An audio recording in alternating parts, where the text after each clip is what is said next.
The time has come to make a stand for my anvil. I think this is the one. It's either going to be this or I'm going to do one of those like 4x4 stacks or something, but I don't know. Some pretty deep cracks in there. Well, I'm thinking it's going to be this one, and like I said, if not, then it's going to have to be, that might be a little small. Shoot, I might have to build one. Yeah, I think I got some 4x6 and 4x4 scraps here that should give me enough length to do, hopefully to do what I want to do. So here's my situation. I have all the 4x6 I need to get this project done. I'm going to cut 6 22.5-inch lengths. So that's what I have to work with. But unfortunately, to make those cuts, I am going to be using a chainsaw. It'll go quick, but it'll make a mess out of the wood, so there'll be a lot of cleanup.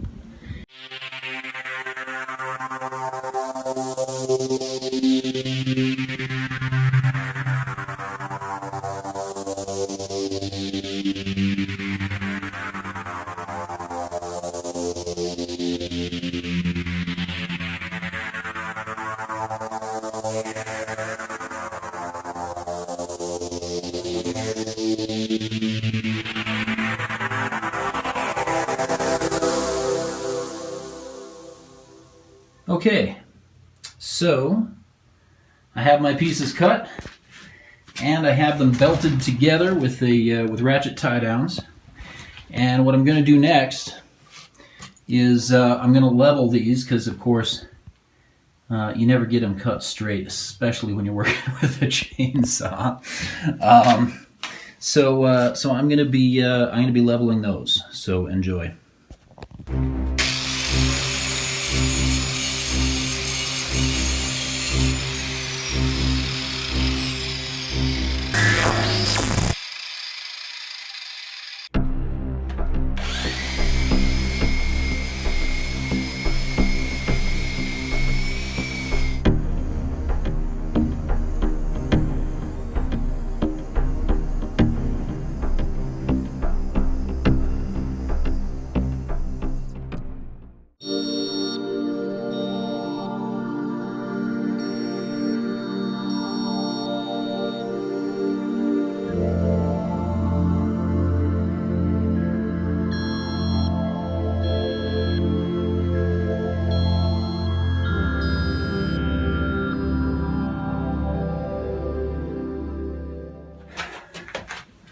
Okay, so that came together pretty well. I have 4 more screws to put in. They're big suckers. These are going to be my lag screws that I'm going to use to hold this in place. There are a lot of different ways, actually there's a lot of different ways to do everything I just did. There's a lot of different ways to secure an anvil to an anvil stand or anvil base. This is not going to be a real heavy duty anvil. I'm not working, 6, 8, 10 hours a day out here. I may be working, a few hours a day, 4 or 5 times a week. And I'm not doing any real, huge, mega heavy projects or anything. So I'm going to try this way. I'm going to pre-drill real good to make sure that I don't split my timbers. And then I'm going to sink these in there, and I'm just going to see if it's good enough. I suspect it will be, at least for a while. If that doesn't work, there's a lot of different ways. There's chains. Sometimes people loop chains around and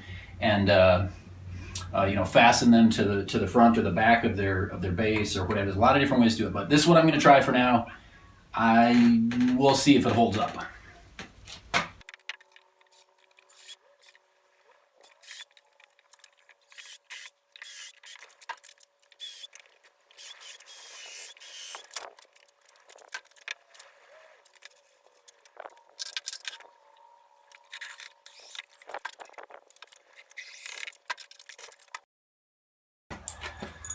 One thing I should mention, especially with an anvil that's maybe a little bit cheaper like this one, I have heard of people actually cracking the base on one of these before.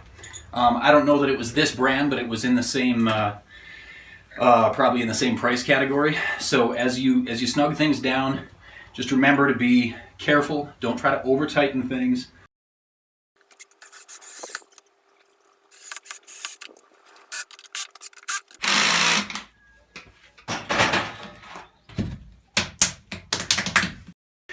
Okay, so for now, feels pretty secure. I'm going to go around and get some video of it. Maybe take a couple of still shots or whatever and kind of roll that in at the end here. But I'm going to call this, so far as it goes, I'm going to call it a success. I won't be able to try it out until tomorrow. You're supposed to allow the glue at least 24 hours to dry. Honestly, I'm not sure how much effect the glue really had on all of this. I put a lot of screws in there. I'll probably put a few more in. But I'll give it at least 24 hours before I start banging away on it. Which also means, unfortunately, that I won't have a forged project tonight to show you.